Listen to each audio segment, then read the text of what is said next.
வணக்கம். உங்கள் அன்பு தோழியின் ஆரோக்கிய உணவும் அற்புத வாழ்வும். இன்னைக்கு நாம இந்த ஜீரகத்தோட பயன்கள் என்ன, இது எதுக்கு யூஸ் ஆகுது அப்படிங்கறது தான் பார்க்க போறோம். இந்த ஜீரகத்துல பாத்தீங்கன்னா vitamin C, vitamin B12, vitamin D, vitamin E இவ்வளவும் இருக்கு. இதுல செரிமான பிரச்சனைகளை சரி பண்ணும். இதை நம்ம சாப்பிட்டோம்னா, இதை சாப்பிட்றதுனால செரிமானம் மட்டும் இல்லை, நெஞ்சு எரிச்சல், வயிறு எரிச்சல், வாந்தி, பித்தம், உடல் சோர்வு, குமட்டல், வாய் துர்நாற்றம், இது எல்லாத்தையுமே இது சரி பண்ணும். இதில் நம்ம ஒரு டீஸ்பூன் எடுத்துக்கிட்டோம்னா போதும். ஒரு டீஸ்பூன் எடுத்து ஒரு மண் குடத்து தண்ணியாக இருக்கணும்.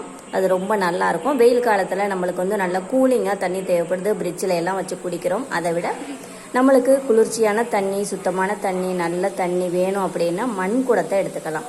மண் குடத்தில் தண்ணி நிறையா கழுவிட்டு ஊற்றிட்டு அந்த தண்ணியில் ஒரு டீஸ்பூன் நம்ம என்ன செய்யணும்னா, இந்த அளவுக்கு ஒரு டீஸ்பூன் ஜீரகத்தை எடுத்து அதில் அப்படியே போட்டுறணும். போட்டுட்டு ஒரு மணி நேரம் கழித்து அதுக்கு பிறகு நம்ம அந்த தண்ணியை குடிச்சிக்கிட்டு வந்தோம்னா நம்மளுக்கு அது மூலமாக நிறைய சத்துக்களும் கிடைக்கும். கிருமிகளும் அட்டாக் பண்ணாது. இந்த நெஞ்செரிச்சல், வயிற்றுப்புண், வயிறெரிச்சல், குமட்டல், வாந்தி, பித்தம், உடல் சோர்வு, இது எல்லாம் அதுலேயும் சரியாக போகும். அடுத்ததாக நம்ம சாப்பிட்ற உணவில் அதிகமாக நாம் விரும்பி சாப்பிட்றது செரிக்கப்படாத உணவுகள் தான் அதிகமாக விரும்பி சாப்பிட்றோம். அதை செரிமானம் அடைய வைப்பது இந்த ஜீரகம்தான். நான் 1/2 லிட்டர் தண்ணி ஊற்றி அதில் 1 டீஸ்பூன் ஜீரகம் போட்டிருக்கேன். 200 மில்லி தண்ணியில் 1 டீஸ்பூன் ஜீரகம் போட்டு கொதிக்க வச்சு வெதுவெதுப்பாக அதை நம்ம வடிகட்டியும் குடிக்கலாம். அதை சும்மாவும் குடிக்கலாம். ஆனால் ரொம்ப ஹீட்டாக குடிச்சிடக்கூடாது. வடிகட்டி வெதுவெதுப்பாக குடிங்க. அப்படி வடிகட்டாமல் குடித்தாலும் நல்லது தான். குடிச்சிட்டு இந்த ஜீரகம் இருக்குது பார்த்தீங்களா, ஜீரகத்தை சும்மாவும் நம்ம மென்று சாப்பிட முடியுமா? அப்போ மென்று சாப்பிட்டுக்கிடலாம். அவ்வளவும் ஆரோக்கியத்தை கொடுக்கும்.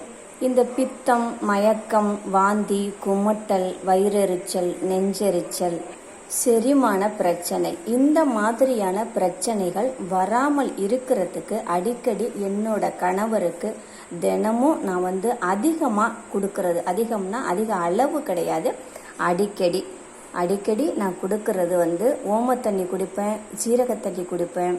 அதுக்கடுத்தது முழு மல்லி அதை நச்சு போட்டு அப்படியும் தண்ணியை காய்ச்சி கொடுப்பேன். இதில் அதிகமாக நான் கொடுக்கறது சீரகத்தண்ணி தான். சீரகத்தண்ணி ரொம்ப நல்லது. நான் எப்பவும் 1/2 லிட்டர் தண்ணி தான் எடுத்து ஊற்றி ஒரு பவுலில் ஊற்றிட்டு அதில் 1 டீஸ்பூன் ஜீரகத்தை போட்டு நல்லா கொதிக்க வச்சிடுவேன். அது நல்லா அந்த சாயம் இறங்கிடும்.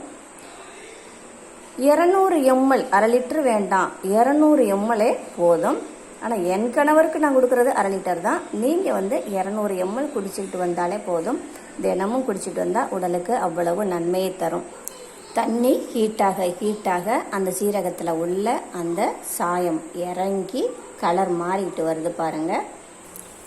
தண்ணி நல்லா கொதிக்குது. அந்த சாயம் எந்த அளவுக்கு இறங்கி இந்த தண்ணியோட நிறமே மாறி நிற்கி பாருங்க. இப்போ இதை நம்ம ஸ்டவ்வை ஆஃப் பண்ணிடலாம். இதை நம்ம ஆற வச்சு வெதுப்பாக அப்படி நம்ம குடிச்சிட்டு வந்துட்டோம்னா எல்லா பிரச்சனையும் சால்வ் ஆகும். ஆரோக்கியமாக இருக்கலாம். எல்லாருமே இந்த தண்ணியை குடிங்க, ஆரோக்கியமாக இருங்க. இந்த வீடியோ உங்களுக்கு பிடித்திருந்தால் லைக் பண்ணுங்கள், ஷேர் பண்ணுங்கள், சப்ஸ்கிரைப் பண்ணுங்கள். மறக்காமல் பக்கத்தில் உள்ள பெல் ஐக்கானை கிளிக் பண்ணுங்கள். தேங்க்யூ.